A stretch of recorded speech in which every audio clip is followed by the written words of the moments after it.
তো এই স্টেজের আমাদের হাতের ডান দিকে অডিয়েন্সের বাঁ দিকটায় বসেছিলেন Swamiji.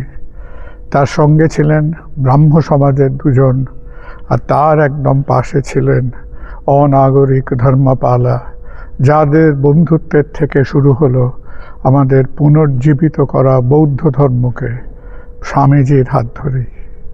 This is the great place. আর এখানে এলেই আমাদের মনে রাখতে হবে অনেকের কথা, তার মধ্যে প্রফেসর রাইট, তার মধ্যে মিসেস হল।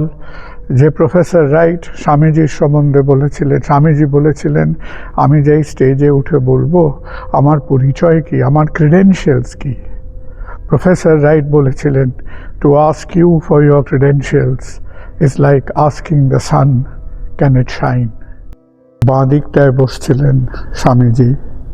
বিকেল 3:30 সেই বিখ্যাত 5 মিনিটের ভাষণ, যেটা আমাদের দিবানিদ্রা থেকে জাগিয়ে তুলেছিল। Once again we remember the great man, সেই মহাজীবন যে এইখানে দাঁড়িয়ে আমাদের জাগাবার একটা চেষ্টা করেছিলেন।